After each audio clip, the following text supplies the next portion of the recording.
Matapos ang eleksyon, umuugo ang posibilidad ng pagpapalit ng liderato sa Kamara at Senado. Nakatutok si Jonathan Andal. Posible kaya ang tunggaliang Martin Romualdez at Pulong Duterte bilang House Speaker sa pagbubukas ng 20th Congress sa Hulyo? Sabi ni Vice President Sara Duterte na pag-usapan nila ng kapatid na si third-termer Davao City 1st District Representative Paulo Pulong Duterte ang liderato ng Kamara. Sinabihan ko si Congressman Pulong. Sabi ko sa kanya, baka gusto mo lumaban ng speaker. Hindi man siya sumagot. Hindi siya sumagot. Iniisip din niya siguro yung chances niya na manalo.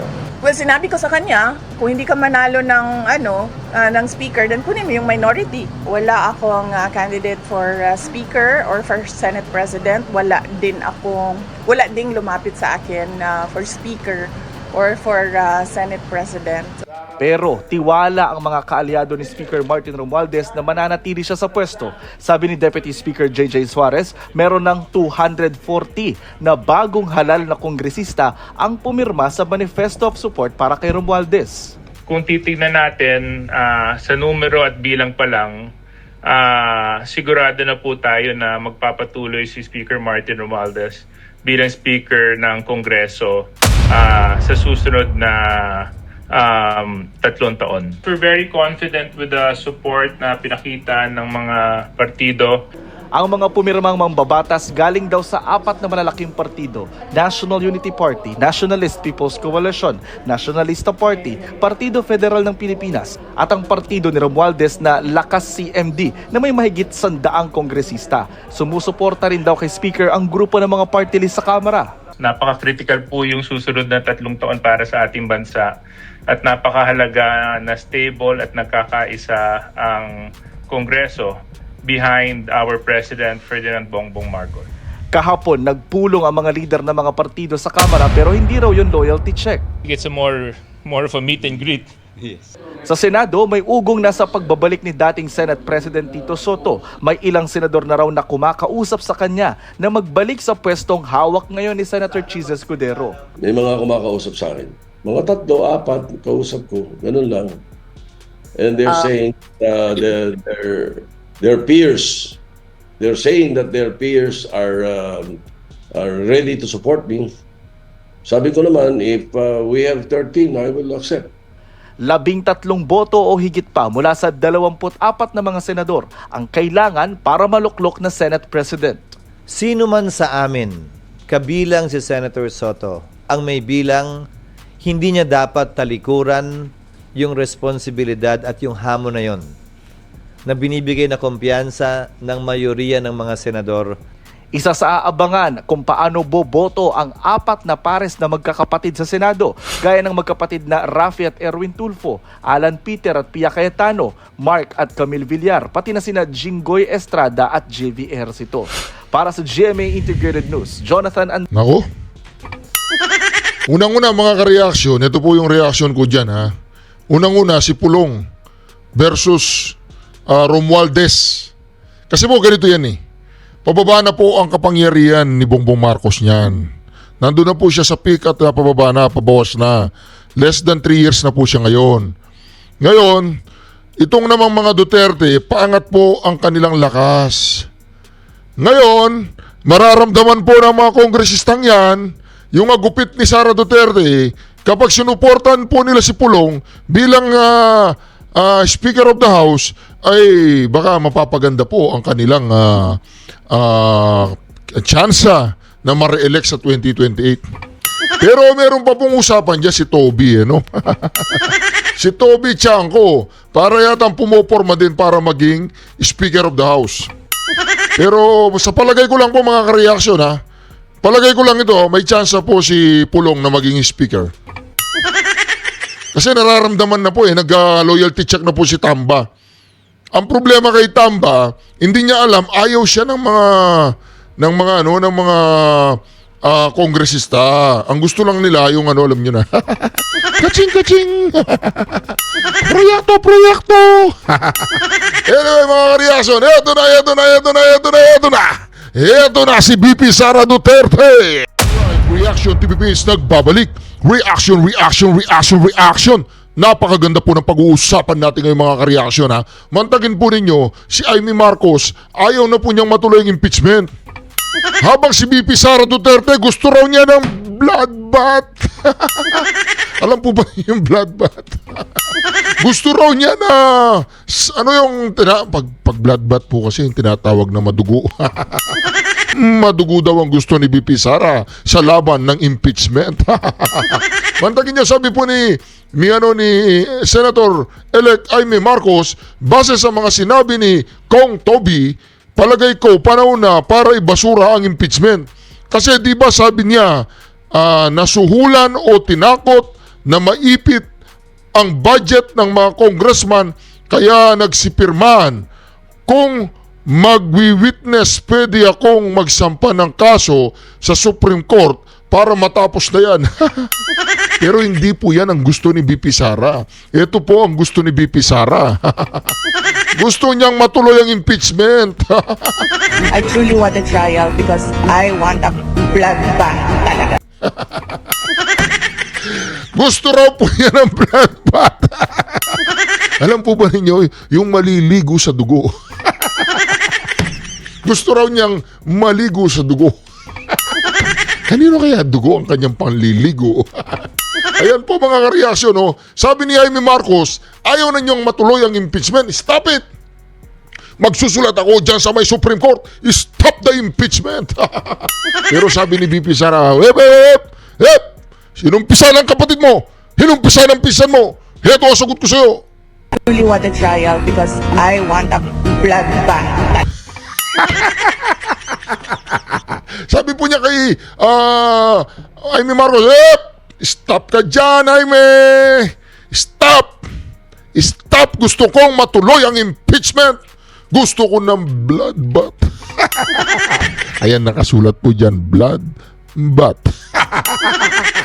Mga kareaksyon na yan ang sinasabi ko pinipilit kasi ninyo ang impeachment Ngayon, ayaw na ni Amy Marcos kasi madadali po.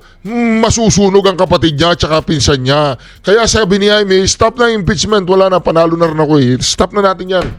Stop na, pinakinabangan ko na rin yung impeachment na yan Pinakinabangan ko na rin yung dahig. Ngayon, stop nyo na yan. Okay, senadora na ako. Pero sabi ni BP Sara, Amy, I need this. I want a bloodbath. Mantakin mo yan, Amy. Pag napo nyo. I really want a trial because I want a bloodbath talaga. Yan, sige. They met a dead end doon sa hearings nila na nag-decide na lang sila, okay, i-impeach na lang natin ito siya without any evidence at all of wrongdoing because nasa Commission on Audit ang lahat ng papers ng confidential. Hindi na sila mahuman because the impeachment is a glorified disqualification case. It's about the 2028 elections. These individuals are desperate for cash, cookie, and champagne. Desperate daw po siya sa cash, cocaine, and champagne. Cash, cocaine, and champagne. Mga addictus benedictus pala itong mga animal na to Ay, impeachment! Tuloy ang impeachment! Tuloy ang impeachment! I want a bloodbath! Kasi nakikita na po ni BP Sara na madadali na po sila ngayon.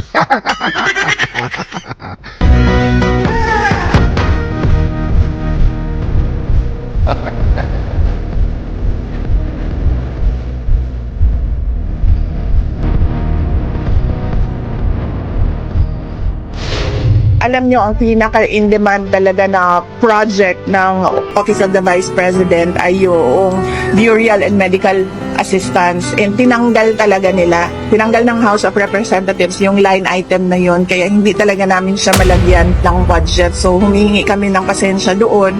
Pero tuloy-tuloy pa rin yung aming Disaster Operations Center.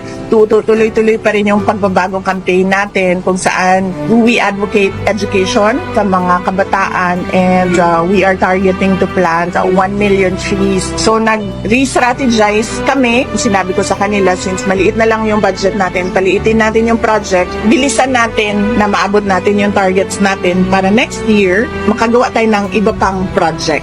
Kung makikita nyo, meron kaming mga paglipat ng offices dahil lumiit din yung budget namin na para sa Arkila sa Lent. So meron kaming relaunching across the country, relaunching ng mga offices namin kasi kailangan namin lumipat sa mga maliliit na offices na mababa yung renta. Thank you, ma'am. Walang nga kayo dyan sa Kongreso. Pati yung paglilingkod ni VP Sara sa mga mahihirap na apektuhan dahil sa kasakiman ninyo sa pera at sa kasakiman ninyo sa kapangyarihan ang nagdudusa ang taong bayan. Tambaluslos, narinig mo ba? Si VP Sara lumilipat sa malilit na opisina dahil walang pondo. Yung mga burial tsaka medical assistance na hinto dahil sa kaanimalan ninyo dyan sa Kongreso, mga... Ay, nako mga kareaksyon. Tuloy po natin. Ito po yung kabuuang interview. Pakinggan po ninyo ito. Napakalupit po ng sinabi dito ni VP Sara. Nako. Humanda kayo, mga animal kayo. Ito na si VP Sara. Offenses, gave threats and inciting prosecutions. Yes, yesterday there was a hearing in DOJ with regard to the NBI complaint on inciting to sedition and grave threats. And the lawyers manifested that they will submit a supplemental, some sort of a supplemental petition or motion in the NBI. I cannot talk about what that supplemental document will be, but I'm sure you will know about it once it is filed in the NBI. Ma'am Ruth, VP, yung assessment niyo po na lahat, no, almost lahat ng mga big mga key provinces and cities, Manila, Cebu, and Cagayan, Zamboanga, Laguna, nakuha po lahat ng kandidato po natin, PDP. Oh, hindi ko pa nakita yung disaggregated votes. Ang nakikita ko lang is yung total votes. No, we still have to study siguro kung saan nakakuha ng boto ang PDP laban so that in the next elections, kung meron man silang senator candidates, ay maayos nila yung kanilang strategy. Dahil sa ngayon na election ay tumulong lang naman ako sa kanila dahil nawala si dating Pangulong Duterte. Sabi ko nga noong meeting de avance ng PDP laban ay tinawag lang ako ng tadhana. Wala naman akong partido. Initially, wala talaga akong plano na sumali din sa kampanya dahil na nga nakakaon po kong tagam ato ang 2022 elections, no? So it would be good for PDP to study para kung meron silang senators in the future ay maayos nila yung campaign strategy nila. Mamaya, right, Ma'am Esther? Balik sa kung tagam na ay nag-comment na now you learn. Para ka na ilahan ko ay. Ako pa siya, sorry, I have to ask this week. With the overwhelming result sa election, all the third back natin dito na nakadapo. There are now you are the strongest contender for 2028 presidential. Yes, ma'am. There are also a clamor na nagawa that 2028. What is your take? As I said, no, tung 2019, gipangutan ako kung mudagan ko og senator, nagsulti ko dili. Tung 2022, gipangutan ako kung mudagan ko og president. Sayo ko nagsulti na January of 2021 musulti ko. And I did. Nisulti ko nga dili ko mudagan og president. Ang pagdagan ako og vice president were circumstances that happened after the deadline of the filing of candidacy naman ko siya. And sa 2028, gitagaan ko og deadline sa mga supporters na hantod December of 2026. By December of 2026, kung dili daw ko magdesisyon, they will look for other candidates for president in 2028. So napakoy more than a year. I have more than a year to really sit down and list down the pros and cons as I did at 2021 with regard to running for president. Karin Beltran, Hello po, VP. Good morning. As part of your wishes, VP, nga makadaog ang mga senatorial na ito, so are you satisfied with the result? Sa ako ang statement, no, it was not what we expected. We expected more candidates from PDP to win.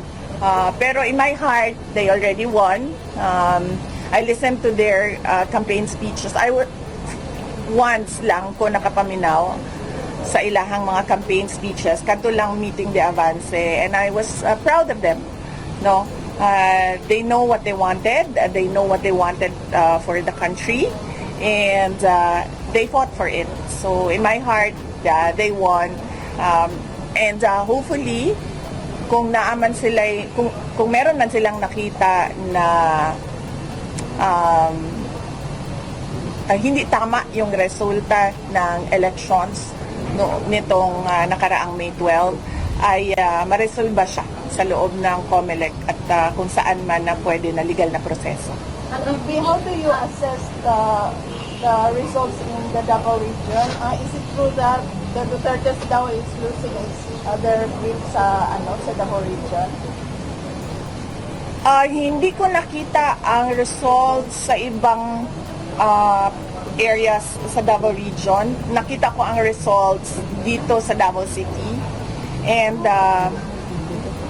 12 of, kasi si Senator Honasan was ranked number 12, no, sa Davao City, and endorsed siya by President Duterte. So yung buong 12 na yon ay galing sa slate, including guest candidates ng PDP. Pero sa local, yung mga governors, hindi ko nakita, ma'am, because hindi naman kami nag-participate sa ibang elections sa local. Wala kaming, wait, I have to check. Wala namang HNP candidate sa ibang lugar, di ba? Dito lang sa loob. Oh, yes, yes. Walang HNP candidate sa labas ng Davao City. Meron lang kami HNP candidate dito sa loob ng Davao City. So, hindi kami nag-participate sa local elections sa region. bakit ba? Because nag-focus kami dito sa Davao City. So, all our strength and resources and lahat na, cooperation and lahat na, nilagay namin sa Davao City. We started planning for that election January of 2024. January 2024 pa lang, nandito pa si PRD. Wala pa yung dalawang candidates, si Omar at si Rigo.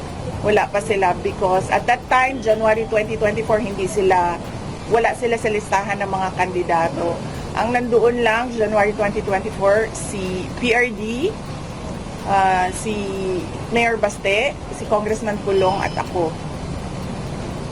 Kaming apat plus yung team na hindi ko na lang pangalanan kung sino sila, pero nagpapasalamat ako sa kanila, and we still continue to work with them. Yung team, we decided to focus on Davao City. Dumating lang naman na naging candidate si Omar Duterte kasi ayaw na makipag-usap ni Congressman Vincent Garcia. Sinasabihan namin siya na siya lang ang tumakbong congressman.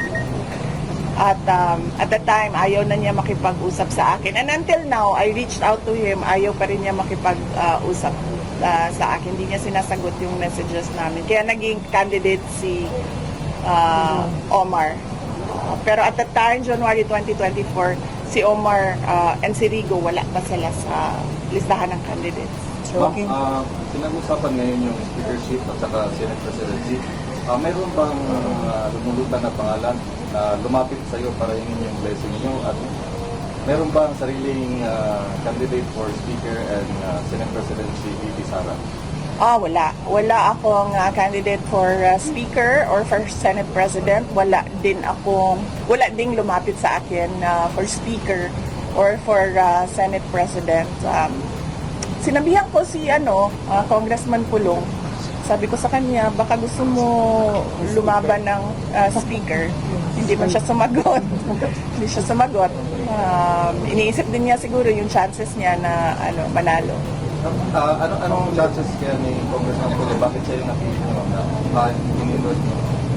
Well, sinabi ko sa kanya, kung hindi ka manalo ng ng speaker, then kunin mo yung minority. Diba? But wala pa siyang sagot. So I guess he's still thinking about it. Siguro, hindi ko alam. Ang sinabi lang niya sa akin kanina, huwag ka makapag-away kasi kagagaling mo lang sa simbahan, sa misa. Another follow-up ko lang doon sa sinabi niyo about political dynasty. Ano yung formula niyo para magkaroon tayo ng real batas na para sa anti-political dynasty? Siguro immediate family. Hindi ko lang alam if we can extend it up to what degree. But initially immediate family kasi karamihan naman yan usually. Kaya nga nag-aaway-away yung mga magkakapatid kasi usually same line yung mga sumusunod. Kaya din nag-aaway-away yung magkapamilya. So ang pinakauna talaga dyan sa political dynasty is yung some sort of regulation sa pagtakbo noong mga immediate family members nung third termer or incumbents. VP, sige, Brent, go ahead. VP, ngayon kumasa itong si Chel Jokno and Attorney Lyle De Lima for prosecution team sa Kamara ng Impeachment. Anong comment mo dito? And binaliktad ng Court of Appeals ang desisyon ng Muntinlupa RTC sa drug case ni Laila De Lima. Hindi ko nabasa yung desisyon ng Court of Appeals. Hindi ako makakomment. Hindi ko kasi nabasa. At saka hindi ko rin nabasa yung desisyon ng RTC. Hindi lang mag-comment dyan. John Chel Jokno. And, well, understandable. Kay Laila De Lima and kay Chel Jokno, they've been very vocal anti-Duterte since birth. Yes. In fact, wala pa sa mapa si dating Pangulong Rodrigo Duterte to become president ay anti-Duterte na talaga. Since birth talaga, since birth. Si Laila De Lima daw po, anti-Duterte since birth. Si Secretary De Lima. So, understandable na sasali sila sa prosecution ng impeachment case. Last na VP, sinabi ni Representative Chua na nagtataka daw siya kung bakit nanalo yung mga pro-impeachment congressman sa 2025 elections. Nagtataka ako bakit nanalo si Congressman Joel Chua. Bakit? Hindi ko alam. Hindi ko alam bakit siya nanalo. Update po ma'am sa birthday celebration niyo sa The Hague ma'am at saka yung ano po yung magiging program doon ma'am. Chua, bakit ka daw nanalo? Nagbayad ka ba daw ng boto? Chua, tanong lang, namili ka ba ng boto o hindi? Sagutin mo yan, ha? Chua, tinakot mo ba yung mga nasa distrito mo? Mga tanong lang yan, ha? Mga tanong lang, Chua. Hindi ko sinasabing namili ka ng boto, tinatanong kita. Namili ka ba ng boto na nakadilat ang mata o nakapikit? When are you going to fly to The Hague po? Okay. Or invited ba? Oh yes, invited kayo lahat. Brian naka-record to Brian. Naka-record to Brian. Gano'n lang kayo. Balik ko na ako to kay Vincent Garcia. Kajot lang ha. Kabagang sa nang mayahan question. Okay. So ang updates is from that campaign, June ang next namin na mga activities for Office of the Vice President. Ngayong end of May, pupunta kami sa Doha, Qatar. If you can remember, merong mga nakulong doon na mga supporters. Pero na-release naman na sila. Pero bibisitahin pa rin namin just to comfort them sa mga nangyari sa kanila. And Thanksgiving as well sa OFWs sa Qatar. So meron kaming Qatar on May 27. And then meron kaming Thanksgiving yon sa Doha, May 27. And then May 31, merong program, may rally doon, ICC, send PRRD home, doon sa The Hague, sa harap ng detention center where they call it Duterte Street. So wala akong birthday celebration for this year. Lahat ito para sa ICC case. And yes, and then after that, meron pa kaming mga series of ICC send him home na mga rallies sa iba't ibang bansa. Inaayos lang namin yung mga permits from the local governments doon kung saan yung rallies. Yes, ma'am. Dito na ako kayo, sir, hindi sa President Kabalo na taga Davao na supporter din ang mga residents. What went wrong and what is such that? And now that you are nakabalo din and you've been reaching out to in a sense that yes, oo. Hindi pa tapos ang filing of candidacy na kasi, di ba nga sabi ko sa inyo, January 2024 pa lang, naghanda na kami sa election noong May 12. Ang hindi lang namin na-anticipate doon noong 2024 is yung pagdukot nila, pagkidnap nila kay President Duterte. Hindi namin na-anticipate yun. Although, every meeting namin nasa agenda yon except that he refused to talk about it. So, tapos na yan lahat. Before ng ending ng before ng deadline ng filing of candidacies, ako ang inutusan na kausapin si Congressman Vincent Garcia to tell him na meron pa siyang term as congressman. So siya lang kung please ang pwedeng tumakbo. Kasi nakikialam ang mga hindi tiga Davao dito sa Davao City. Nakikialam ang governor ng Isabela Province, nakikialam ang mayor ng Santa Cruz, na hindi naman sila tiga Davao City. So ang sinabi namin, ang gusto ipaabot kay Congressman Vincent Garcia at that time ay kung pwede lang sana siya lang ang tumakbong congressman. Noong wala nang makipag-usap sa amin, hindi na ako sinasagot. And then nakita na namin, nalaman na namin kung sino yung tatakbo sa 2nd District. Nilagay namin as candidate si Omar Duterte, yung barangay captain ng Buhangin. Julius Brigada. Kita kayo lang. Message for Sir Vincent Garcia, kung meron man po. Ano message? Gusto ko siya kausapin. Nag-reach out kami, hindi ko alam kung yesterday, the other day, and hanggang ngayon, hindi siya sumasagot sa messages. So, I guess, bigyan lang natin ng time si Congressman Vincent Garcia. May pag-usapan pa pala, VP. May mensahe ka pa sa kanya? Well, yes, because nagkasama din kasi kami sa trabaho. And then, he was very supportive of City Hall when I was mayor, of the Office of the Vice President when he was congressman. So, and meron pa naman siyang isang term. So, hindi ko alam bakit, alam mo yun, bakit niya papayagan ba na merong mga hindi tiga Davao City na makialam sa Davao City.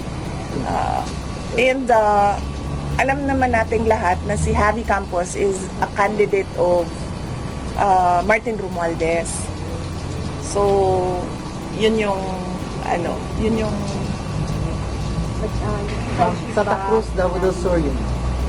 Si Albano at sa Yung kanina, Santa Cruz, Davao del Sur. Santa Cruz, Davao del Sur. Last 2 question tayo, sir. Ini-advise ko kay Omar at kay Rigo since papasok na. Yes, nag-meeting kami noong isang araw. Sinabi ko sa kanila na when I was mayor, yung programa namin sa City Hall revolves around the campaign of Life is Here, which we use as well as branding for our tourism program, Life is Here. And then sinabihan ko sila that you are there to make the lives of Davaoenos better. So sinabihan ko sila na ang gusto lang naman nating lahat ay a livable city. At hindi mahirap yon kasi ang isang livable city meron ng meron na siyang parameters. Papasok lang natin yung Davao City doon. PRRD, ma'am, may mensahe ko sa Yes. Nag-ingon siya. Tinanong ko siya kahapon kung anong message niya para sa ating mga kababayan at sinabi niya na ako ug ang akong mga anak ug ang akong mga apo magpabiling inyong sulugoon. BP, ang akong punta na considering Duterte, no, ang nag-slide sa Davao City, ang gikabalakan karon matud pa nila nga ang budget, no, dili matagaan sa national. Unsay reaksyon nato? I think more than enough ang budget sa Davao City nato para magpadagan og mga proyekto og mga programa dinhi sa ato ang syudad. In fact, when I was mayor, dili ko nagapangayo og projects sa congressman man or sa senator. Ang DPWH ginapasagdan nako sila kung unsa ang ilahang mga proyekto. And we were able to really uplift the lives of Davaoenos at the time. And napataas nato ang ranking sa syudad sa Davao. We were number 4 kalimutan ko, number 4 tayo nationwide in terms of competitiveness. Nabayaran natin lahat ng utang natin. We were number 8 as richest city in the country. At the end of my term, nagawa natin na maging insurgency free. And lahat yon wala tayong hiningi sa congressman man or sa senators. Meron lang tayong dalawa na ni-request sa national. Ito yung CSWDO office na nakikita ninyo sa Magallanes at yung National Museum dahil National Museum siya, hindi siya para sa Davao City lang. Mayor, saan daw si Mayor Baste? Base na siya dito sa reception. Basing na siya dito sa reception. So, I'm inviting everyone as well to the reception. Red Lantern Seafood Restaurant dyan lang sa unahan. Sa oras karon ha? Oh yes. Actually, kung i-let go na ninyo ako, pwede na tayo pumunta doon para kumain tayo lahat. Ma'am, last question na ma'am. Ma'am, sa national media, nagpapasalamat yung mga Pilipino sa patuloy na programa at serbisyo ng OVP po. Ano pong tugon natin sa kanilang pasasalamat, ma'am? Opo, humihingi kami ng pasensya dahil nawala talaga yung, alam nyo, ang pinaka-in-demand talaga na project ng Office of the Vice President ay yung burial and medical assistance. And tinanggal talaga nila. Tinanggal ng House of Representatives yung line item na yun. Kaya hindi talaga namin siya malagyan ng budget. So humingi kami ng pasensya doon. Pero tuloy-tuloy pa rin yung aming disaster Disaster Operation Center, DOC, Disaster Operation Center. Tuloy-tuloy pa rin yung pagbabago campaign natin kung saan we advocate education sa mga kabataan and we are targeting to plant 1 million trees. So nag-re-strategize kami sa Office of the Vice President. Sinabi ko sa kanila, since maliit na lang yung budget natin, paliitin natin yung project, tapos habulin natin, bilisan natin na maabot natin yung targets natin para next year, makagawa tayo ng iba pang project. So ganun yung strategy namin ngayon with truly no budget at all. So nagpapasalamat ako dahil tuloy-tuloy pa rin yung suporta at pagtitiwala ng mga tao sa akin, sa aking mga kasamahan sa opisina at sa buong tanggapan ng pangalawang Pangulo. Kung makikita nyo, meron kaming mga paglipat ng offices dahil lumiit din yung budget namin para sa Arkila sa rent.